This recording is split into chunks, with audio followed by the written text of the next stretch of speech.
Operation Dream Theater. Operation Mindcrime's new album, Resurrection.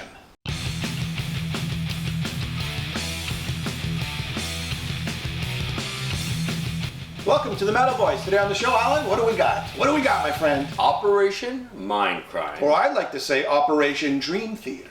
Oh, really? Why is that, Jim? Prague.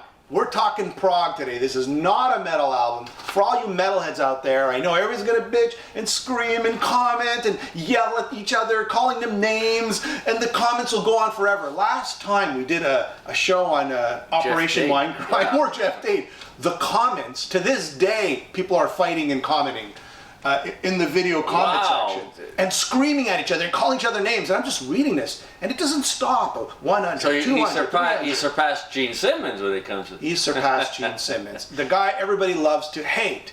I personally love the guy. I think Geoff Tate, you know, I didn't like American Soldier. I didn't like the one after that. It's funny you brought that up. But my friend, I was completely, you know, I did not like those last two Queensryche albums before, you know, he got canned or he quit or whatever the case was. But I do like the direction of Operation Mindcrime a lot. This is the second part of the trilogy. Yes. Resurrection. Yeah. And I get it now, Jim. I have to say, I get it. Yeah. Okay, American Soldier, I was a fan of that album. I know your feelings on that. Yeah. But here, let's all take a breather, okay?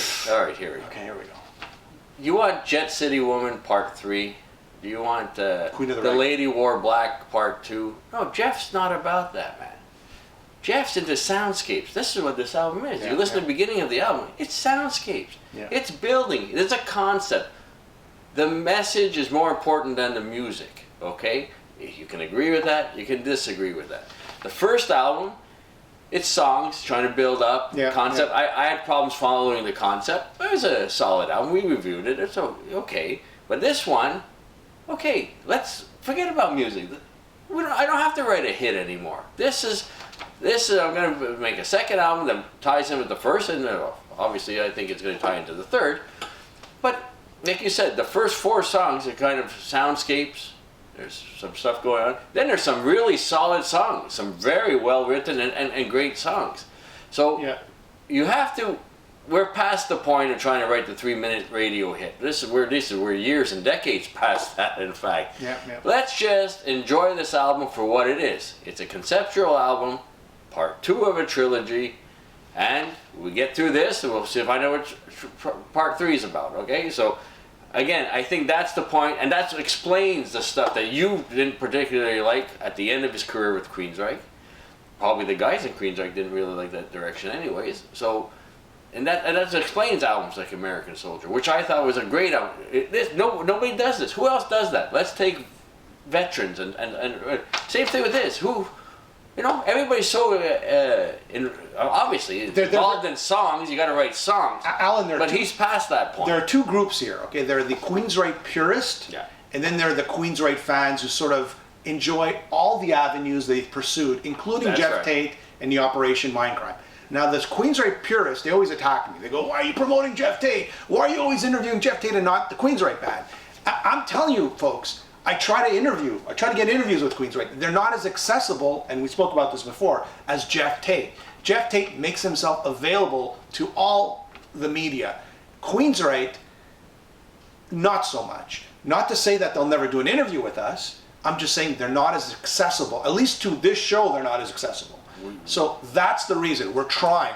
I dig the new style of Queensryche. You like them, the Queensryche albums. You enjoy them. I enjoy them. But I enjoy Geoff Tate's work a little more because, like you said, how many times can you take hold of the flame? Yeah. Is that all you want? Take hold of the flame? Just play Take Hold of the Flame, right? Hey. But I still enjoy the new Queensryche. Don't get me wrong. But Geoff Tate, he's taking this to another level. Jim, you said this is another level. Jeff's been doing this since the early 80s, right? Where do you go from here? We were talking about in a different review, Airborne. Where do you go from here? Yeah. Jeff's at the other 180 degrees from Airborne. Airborne's the same thing all the time. They do it well. That's what you expect of them. No surprises. Jeff, you never know what he's going to do. And that's what's exciting. Yeah. Now, you might not like some of the turns, some of the avenues.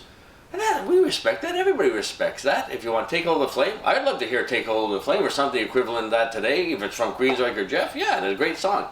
But It's what he's doing. He's done all that. It's been done. And obviously people want to listen. But it's like, listen, you know what I say the equivalent is? I got Michael Hedges albums at home, you know, or anybody that just does Joe Satriani or Steve Vai. Steve Vai's out there. He's doing some stuff that even other guitarists go, ooh, what planet is this on? But that's what they've done, the 3-minute hits, just like Paradise, you know? They're exploring sounds at this point of their career because they've done it all. And I think that's what I took away from this album. The only person I can compare Geoff Tate to is Rush. And we're old enough to know this. Rush, 2112, massive hit.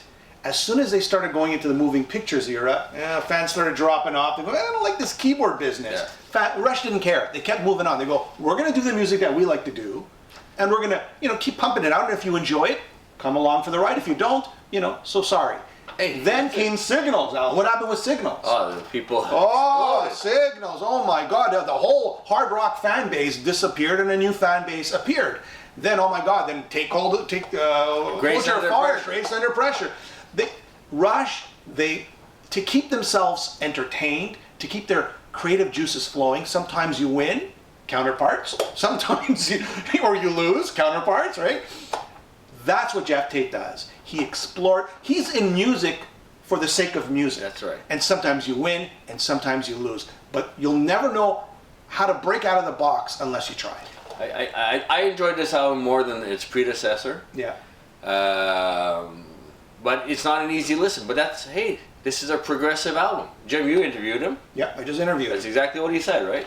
He said, I don't like to define things. I don't like to define music. But this album, if it was a definition, it'd be a prog rock album. Keep that in mind, prog rock. If you don't like prog rock, chances are, Alan, you won't like this album.